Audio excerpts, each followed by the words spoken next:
몇몇 거대한 초강 대국들이 배후에서 세계를 조정한다고 믿는 사람들이 있습니다. 그 대상으로는 대표적으로 미국이 있죠. 그런데 만약 우리나라가 세계를 배후 조종하는 국가라고 한다면 어떨까요? 외국의 많은 사람들은 한국에 대해 겉으로 보기에는 크기가 작고 중요해 보이지 않았는데 순식간에 전 세계적인 규모의 거대한 영향력을 행사하는 국가가 되었다고 말하고 있습니다. 물리력과 같은 힘이 아닌 새로운 힘으로 배후에서 세상을 지배해가고 있다는 것이죠. 이러한 힘을 소프트 파워라고 칭하는데요. 현재 강대국들을 비롯한 많은 국가들이 이러한 형태의 힘을 개발하는 데 매달리고 있지만 우리나라가 가장 빠르게 성공적으로 이뤄낸 것입니다. 실제 스페인은 자국의 언어를 알리는 방식으로 세계적인 영향력을 얻기 위해 전 세계에 세르반테스 연구소를 세우고 매년 1억 7천만 유로를 연구소에 지출하고 있는데요. 하지만 많은 자본을 투입했음에도 그 효과는 한국에 비교하기조차 민망합니다. 한국은 1997년과 2019년 사이에 톱킥 지원자가 거의 14,000%나 증가했으며 2019년에는 약 40만 명이 한국어 시험에 지원했는데 이는 스페인어 공식 시험인 델레에 등록한 지원자보다 거의 4배는 많은 수준입니다.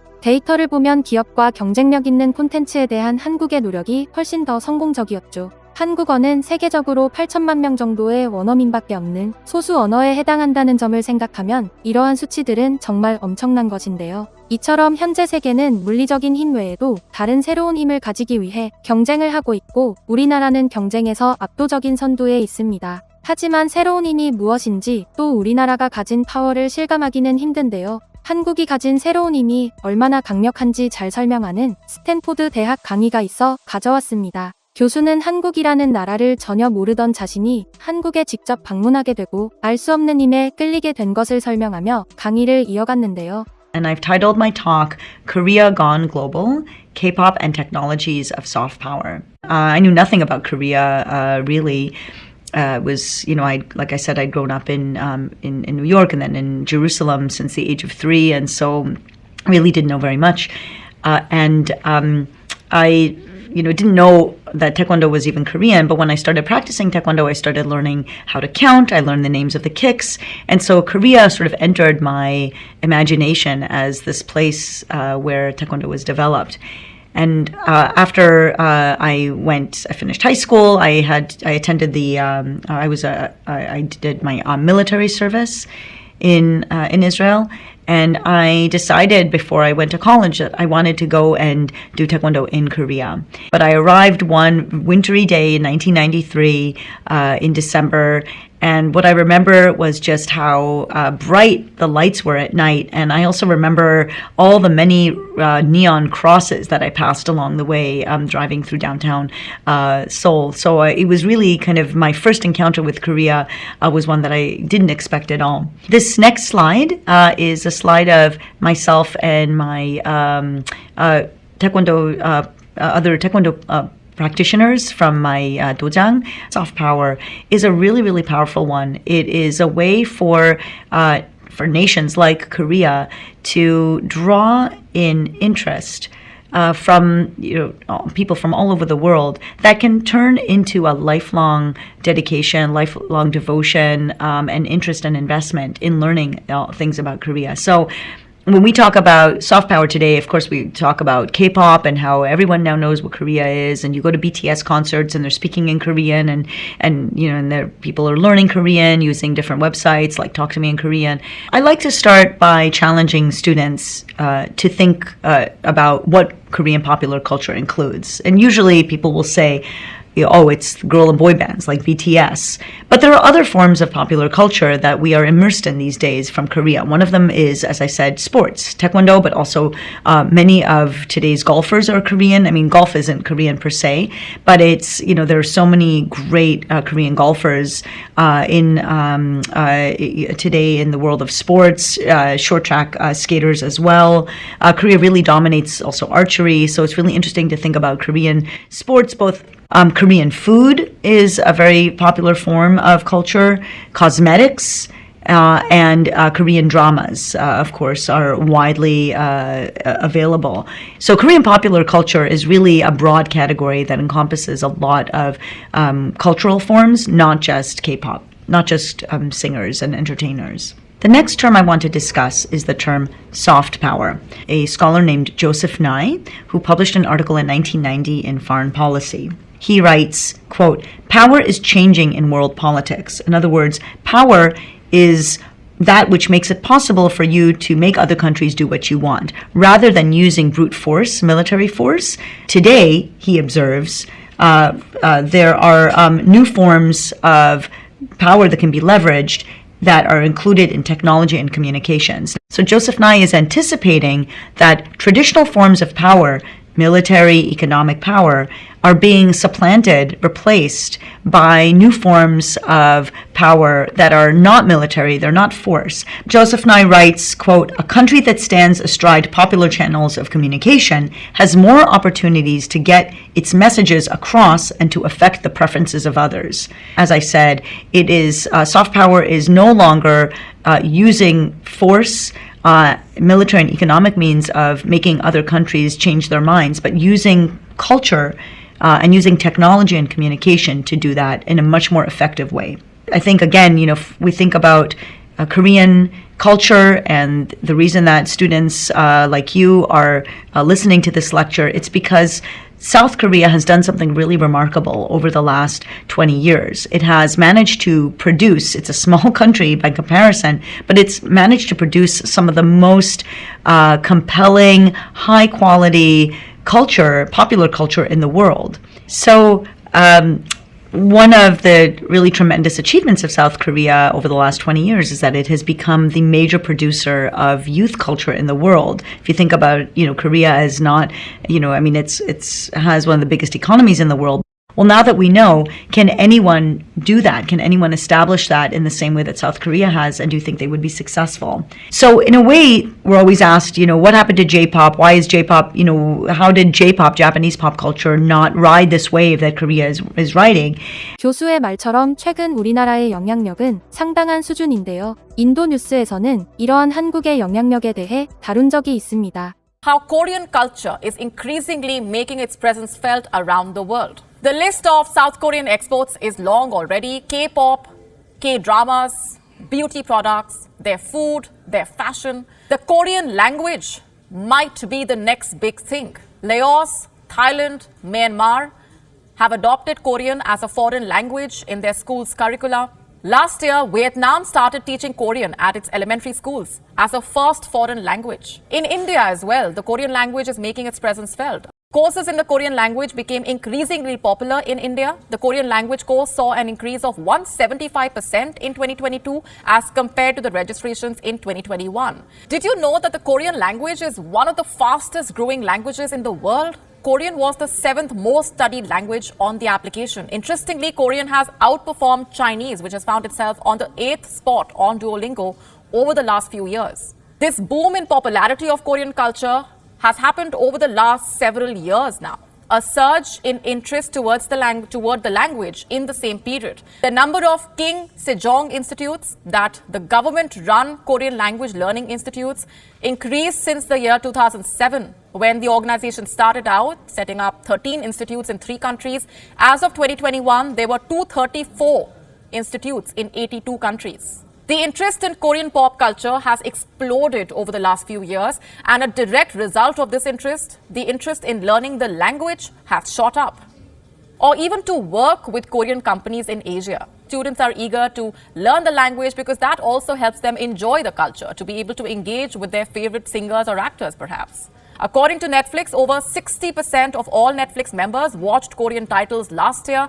3 of Netflix's most watched shows are from Korea. According to a survey conducted by Duolingo, 56% of the respondents said that they were influenced by pop culture to learn a new language. For Indians, improving career opportunities and personal growth were the main drivers to learn a new language. Korean language established itself as the 5th most popular language being learned in the country. But you see, this is just one part of the story. This is an opportunity for South Korea to use its soft power to engage with people, to reach out to people across industries, to increase its influence. 영상이 마음에 드셨다면 구독과 좋아요, 알림 설정 부탁드립니다. 끝까지 시청해주셔서 감사합니다.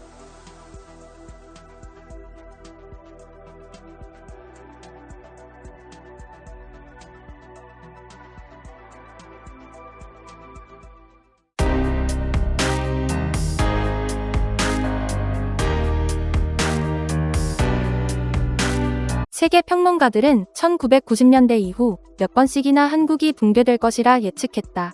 우리는 우리 민족에 대해 이야기할 때 위기에 강한 DNA를 가졌다고 말하곤 합니다. 이는 신문기사나 공익광고 문구에서도 흔히 찾아볼 수 있고, 국학원이 광복 75주년을 맞아 진행한 한국인다운 말 찾기 캠페인의 최우수상 역시 한국인은 위기 극복에 강하다는 문구였죠. 실제 우리나라는 많은 역경을 헤치고 자주성을 지켜낸 수천 년의 역사를 가지고 있는데요. 그렇다면 외국 언론과 학자들은 한국이 위기에 강한 DNA를 가졌다는 말을 어떻게 생각할까요? 회의론자들을 당혹스럽게 만드는 한국기라는 제목의 기사를 쓴 동아시아 금융 전문가이자 포브스의 칼럼니스트인 윌리엄 패색은 한국이 강인하다고 말합니다. 한국의 위기가 닥칠 때마다 많은 회의론자들이 구군이 다했다고 비관하지만 한국은 계속 위기를 이겨내 회의론자들을 당황시켰다는 겁니다. 한국은 1998년 IMF 외환위기와 2000년대 닷컴버블 붕괴위기 등에서 최악의 위기를 이겨내며 많은 이들을 놀라게 했다. 한국은 회의론자들을 혼란스럽게 하는 완벽한 모범 사례이다. 이웃국인 일본의 나케이 신문 역시 역경을 극복해내는 것이 한국의 브랜드라며 한국인의 위기에 강한 DNA에 대해 다룬 적이 있는데요. 세계 평론가들은 1990년대 이후 몇 번씩이나 한국 경제가 붕괴될 것이라 예측했다. 2008년 글로벌 금융위기 때는 한국이 과거의 외환위기를 다시 겪게 될 것이란 예상이 현실화되면서 투자가들이 한국에서 발을 뺄 것이라 여겨졌다. 하지만 한국은 부정적인 견해에 맞서 승리했고 경제는 나아가고 있다. 니케이 신문은 한국이 역경을 이겨낸 사례들과 그 결과에 대해 이야기했는데요. 세계에서 가장 가난한 나라에서 불과 반세기 만에 세계 10위 안에 드는 경제대국으로 성장한 우리나라는 IMF 외환위기 당시 국민들이 허리띠를 졸라매고 금 모으기 운동을 벌여 극적으로 빠르게 위기를 극복해 세계로부터 한국을 본받으라는 찬사를 받기도 했고, 사상 최악의 태안 기름 유출 사고 당시에는 세계 전문가들이 수십 년이 지나도 회복이 힘들다는 비관적인 전망을 내놓았지만 전국 각지에서 120만 명이 넘는 사람들이 자발적으로 몰려들어 기름을 닦아내기 시작해 2년 만에 생물들이 다시 돌아오기 시작했고, 7년째에는 모든 기름이 사라져 사고 이전으로 자연을 회복해내었습니다. 평소 한국인들의 지나치게 빠른 속도는 사회 문제로 여겨질 정도이지만 위기 상황에서는 오히려 빠른 극복이라는 긍정적 효과를 이끌어낸다고 하죠. 최근에는 영국의 지상파 방송사 채널5에서 직접 한국을 방문하고 이러한 한국의 위기 극복 DNA에 대해 다큐멘터리를 제작해 화제가 되었는데요. 다큐멘터리의 진행자이자 영국의 유명 영화배우인 알렉산더 암스트롱은 한국은 역경에 직면하고 역경을 극복하는 데 익숙한 국가라며 직접 한국을 방문해 문화를 체험하고 촬영을 진행했습니다. 포르투갈과 크기가 비슷하고 영국보다 인구는 적은 대한민국이 어떻게 세계를 움직일 수 있는 영향력을 가진 국가가 되었는지 그 이유를 찾겠다는 것이 목표였죠. South Korea. Global powerhouse.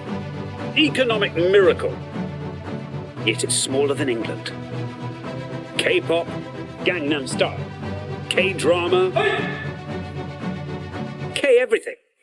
But I want to go deeper and find out more about its incredible history and culture. 한국의 성공 스토리는 두바이에 필적하는 성공 사례이지만 우리는 그 성공이 어느 정도 크기인지 잘 모르고 있다. 영국의 더 타임스에서는 해당 다큐멘터리의 방영과 동시에 알렉산더 암스트롱과의 인터뷰를 통해 다큐멘터리를 요약한 기사를 내보냈는데요. 해당 기사를 번역해 보았습니다. 암스트롱은 한국 문화의 특징이 기본적으로 다 그을린 땅이라고 말합니다. 거의 모든 것이 불타서 사라졌습니다. 아무것도 뿌리를 내릴 수가 없었죠. 1950년부터 1953년까지 이어진 한국 전쟁은 한반도의 주요 도시 대부분을 붕괴시켰고 300만 명 이상의 사망자를 냈습니다. 1950년대 한국은 세계에서 가장 가난한 나라 중 하나였습니다. 하지만 한국은 역경에 직면하고 역경을 극복하는 데 익숙한 나라입니다. 그을린 땅이었던 한국은 현재 세계 10위권 안에 드는 경제 대국이자 기술 분야 선두주자가 되었습니다. 혹시 당신이 중국과 일본 사이에 있는 작은 땅에 가본 적이 없다고 해도 그곳 한국의 문화적 영향을 받지 않은 사람은 없다는 것에 내게 마지막 남은 100만 원을 걸겠습니다. 한국 문화의 영향력이 너무 커지자 런던의 빅토리아 앤 알버트 박물관에서는 한국 음식과 영화, 한복을 선보이는 전시회를 열었습니다. 채널5는 영국에서 가장 사랑받는 진행자 알렉산더 암스트롱을 한국에 보내 한반도 전역에서 한류를 경험하도록 했습니다. 암스트롱의 목적은 포르투갈과 크기는 비슷하고 영국보다 인구는 적은 한국이라는 나라가 어떻게 세상을 움직이는지 이유를 찾는 것입니다. 한국에는 여러 가지 문화 충격이 있습니다. 똥을 테마로 한 카페에서 커피를 마시고 K-팝 댄스를 배우고 강남의 높은 애니메트로닉스를 보며 놀라는 것 등입니다. 암스트롱은 부산 자갈치 시장에서 아무도 입에 넣지 않을 음식을 먹었습니다. 그가 먹은 메뉴에는 말고기도 있었습니다. 거기엔 내장과 같은 다양한 말고기 부위가 있었죠. 이렇게 말하면 문제가 생길 것 같지만 암스트롱은 솔직히 말합니다. 말고기는 맛있었어요. 암스트롱은 강남 스타일 노래에 맞춰 절대 춤을 추지 않겠다고 합니다. 하지만 그런 그도 K-팝을 완전히 무시하지는 못했습니다. 1편에서 그는 걸그룹 스테이시와 춤을 추며 결혼식에서 흥이 난 삼촌처럼 손을 흔들었습니다.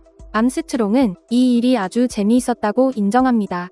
나는 K-팝에 미친 듯이 빠져버렸어요. 바로 감염되는 바이러스처럼 전염성이 높다니까요. K-팝은 결국 암스트롱이 2주간의 한국 여행을 세상에 전하는 일종의 방법이 됩니다. 한국이 주는 다양한 조합에는 무언가가 있습니다. 지금 우리가 목격하는 것은 물리적인 한류입니다. 한국 문화가 드디어 표현되기 시작한 것이죠. 이제 한국인들은 스스로에 대한 미친 듯한 신뢰를 중심으로 뭉쳤어요. 그것은 진짜 미쳤다는 뜻이 아니라 그만큼 미친 듯이 강렬하다는 뜻입니다. 한국의 성공 스토리는 두바이에 필적하는 성공 사례이지만 우리는 여전히 그 성공이 어느 정도 크기인지 잘 모르고 있습니다. 우리나라는 외세 침략 등 수많은 위기 속에서도 끝끝내 국가와 민족을 지키고 명맥을 이어오고 있는데요. 우리나라가 위기를 극복하는 데에는 항상 평범한 사람들이 있었습니다. 임진왜란과 병자호란 같은 외세 침략은 물론이고 을미사변으로 국모를 잃었을 때도 평범한 백성들이 자발적으로 의병이 되어 외적의 침략에 맞서 싸웠죠. 현대에 들어서도 국가가 위기를 겪을 때면 평범한 사람들이 힘을 모아 나라를 위해 나섰습니다.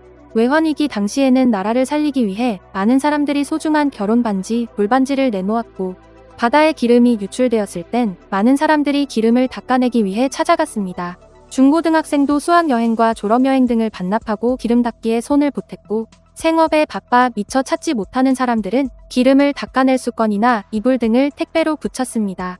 우리나라가 최초로 개도국에서 선진국이 되고 경제 문화적으로 세계 유력 국가가 될 수 있었던 건 국가의 위기에 발벗고 나서는 평범한 사람들이 있었기 때문이 아닌가 싶습니다.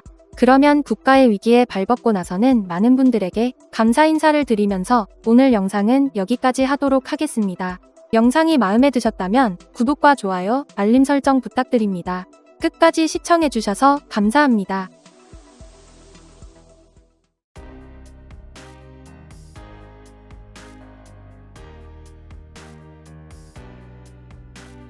And the president of the association is a guy who gave up his Korean citizenship to adopt a U.S. citizenship. So it's like, wait, why am I joining the Korean Student Association? I never really told anyone I gave up my Korean citizenship, but I mean, 최근 해외 강의 영상에서 한 청년이 한국 국적을 포기한 이유를 밝혀 화제입니다. 펜실베니아 주립대에서 한국 학생회 회장을 맡고 있다는 이 학생이 오늘의 주인공인데요. 학생을 앞으로 불러낸 교수가 한국 국적이 아닌데 한국 학생회 회장을 맡는 것에 여러 문제가 없냐고 질문하자 이 학생은 자신이 한국 국적을 포기한 것을 잘 밝히지 않는다며 갑작스레 자신이 국적을 포기한 이유에 대해 털어놓아 이목을 집중시켰습니다. 그러면 영상을 시청해보고 네티즌들의 반응을 살펴보겠습니다. Sung, so you are the vice president of the Korean Students, the president of the Korean Student Association. yeah, that's correct. Yeah? Yeah. And are you Korean or are you American? I mean, I'm Korean, but I grew up in the U.S. But, Yeah. Okay. All right. Yeah. I guess what I meant is your nationality or is your passport Oh, Korean? Or, I gave up my Korean citizenship like 3 years ago, so I'm American. Yeah. and so you speak English with an American accent. Yeah. Yeah. And in Korean, how's your Korean? I mean, I think my Korean's pretty good. Accent-wise, I think it's like a Seoul accent, but I'm not sure, to be honest. But yeah, I've never had anyone like tell me that my accent was different, but it's still not like perfect, you know. Okay. So, how many students in the Korean student? How many students are there in the association? Like official members, maybe like 50. When's the last time you were in Korea? Last time I was in Korea, When I was in 5th grade, I went to Korea and I studied there for like a year. So yeah. Listen, I mean, think about this. This is the Korean Student Association, the student association for all Korean students at Penn State. And the president of the association is the guy who gave up his Korean citizenship to adopt a U.S. citizenship. So it's like, wait, why am I joining the Korean Student Association when it's an American who's the president of the association? So do you feel that? Is there like is that a message that you fear sometimes? Like, where is that? Let's walk into that. I never really told anyone I gave up my Korean citizenship, but I mean, I had to give that up because I didn't want to go to the military. Yeah. And, for me, it didn't make sense serving in the military if I didn't live in Korea. I was just born there, so stuff like that. Yeah, let's be really clear, because we're talking about Korea, so this video will get translated into Korean and it will go out. 한국에서도 자신의 강의를 많이 본다는 것을 알고 있는 교수는 혹시 학생의 발언으로 문제가 생겨 학생이 난처한 상황에 빠지진 않을까 싶어 상황을 좀 더 정리해가는 모습입니다. Let me say something to Koreans who are going to watch this video. Yeah, the issue is that if you're born here, I mean, if you're born there and you come here, like, what's the point of it? Because every able-bodied man has to join the Korean military for 18 months, right? Yeah, something like that. 18 months. So what would be the point of him going back and joining the military? Like, and like when you're never gonna live. You're never gonna live there. No, I'm not gonna live there. Yeah. Okay. 교수는 학생이 미국에서 자란 한국인인 만큼 한국에서 유학 온 한국 학생들과의 관계에 대해서도 이야기를 나눴는데요. So let's think about this question of both code switching. First off, is there anything with the code switching piece that you related to, with language itself? Kind of, like when I speak like English to like people who speak English, it's more like casual and stuff.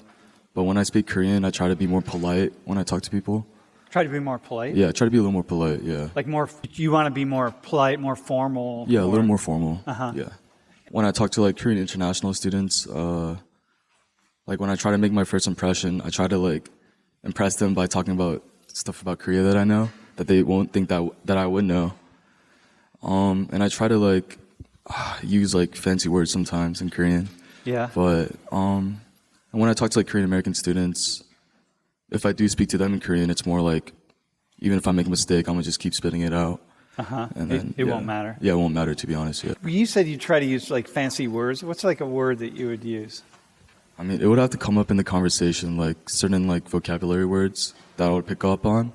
Not like somak or something like that. Yeah. Oh yeah, like words that like are kind of like not what's it called, like Slang words. slang. Yeah. If I could use that sometimes, like they'll be like, oh, so stuff like that. Somak is when you take soju. You know what soju is, bro? Oh, you wouldn't know. You're Muslim. Why would you know, bro? You know what soju is? All right. Yeah, soju's like Korean liquor. It's like the most popular one there. Yeah. Dude, soju is by far and away the most popular spirit in the world. It's not whiskey, it's not rum, it's not vodka, it's soju, right? And so, in fact, a number of years ago, the number 1 and number 3 top selling spirits in the world were both Korean brands of soju.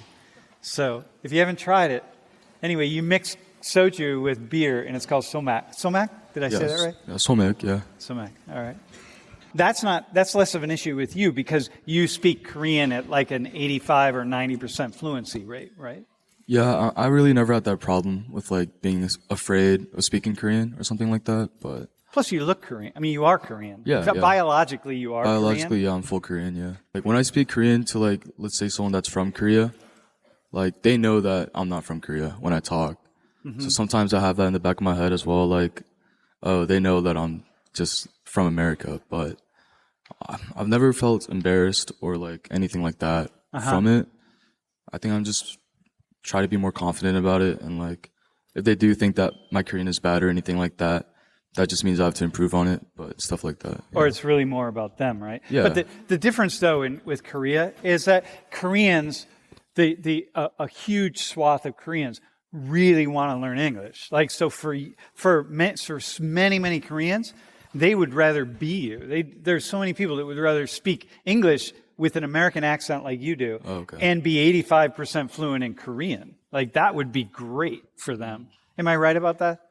Now, that does make sense because I know that they take English seriously in Korea as well. Yeah. They have like exams for it and stuff. And I know that if you can speak English fluently in Korea, it's like you're like seen as slightly more educated, maybe, Yeah. or something like that. Yeah. Yeah.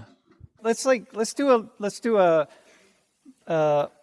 do something together. And like, oh no, my English is terrible. And I'm like, and then I finally talk to them, and their English is awesome. But the idea is there's just that way of being in Korean culture that's very, I don't know, thoughtful, very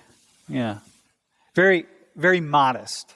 영상을 본 네티즌들의 반응은 두 가지로 나뉘었는데요. 그가 미국에서 자란 만큼 군대에 가기 싫어 국적을 포기한 것은 어느 정도 양보해서 이해할 수 있지만 국적을 포기해놓고도 한국 학생회 회장을 하고 있다는 것에 분노한 반응을 보인 사람들도 있었고 군대는 안 갈 수 있으면 빼는 게 현명하다는 반응을 보인 사람들도 있었습니다. 많은 사람들의 공감을 받은 댓글 몇 가지를 살펴보겠습니다. 처음에 교수가 한국인인지 미국인인지 물을 때 자신이 미국에서 자란 한국인이라고 말하는 게 어이가 없다. 국적을 포기했으면 태어난 나라가 어디냐고 묻지 않는 이상은 미국인이라고 답해야지. 자신의 이득을 위해서 국적은 포기해놓고 한국인으로서의 정체성은 포기하지 않았네. 한국에서 태어났지만 어릴 때 미국에 가서 미국 사람으로 컸으면 한국 군대를 가라는 게 이해가 안 되고 국적을 포기할 수도 있겠지만 그러면서 한국 학생회 회장을 하고 있는 것은 문제가 있는 거 아닌가? 학생회 회장을 한 것도 나중에 이력서에 써낼 텐데 난 저 사람 이해한다. 군대는 안 갈 수 있으면 안 가는 게 좋아. 방법만 있다면 피하는 게 좋지. 더군다나 미국에 살았는데 대한민국 군대에 간다? 나부터도 이의를 제기하겠어. 그리고 유승준이랑 비교하면 안 되지. 유승준은 사기꾼이잖아. 대국민 상대로 사기를 친 사기꾼. 군대를 가기 싫어서 한국 국적을 포기하는 것은 장병들의 사기를 떨어뜨리는 일이다. 한국에서 절대 안 살 거라고? 나중에 나이 들어 고향이 최고라며 슬그머니 한국에 기어들어오지 못하게 입국을 완전히 차단해야 한다. 그러면 오늘 영상은 여기까지 하도록 하겠습니다. 영상이 마음에 드셨다면 구독과 좋아요 부탁드립니다. 시청해주셔서 감사합니다.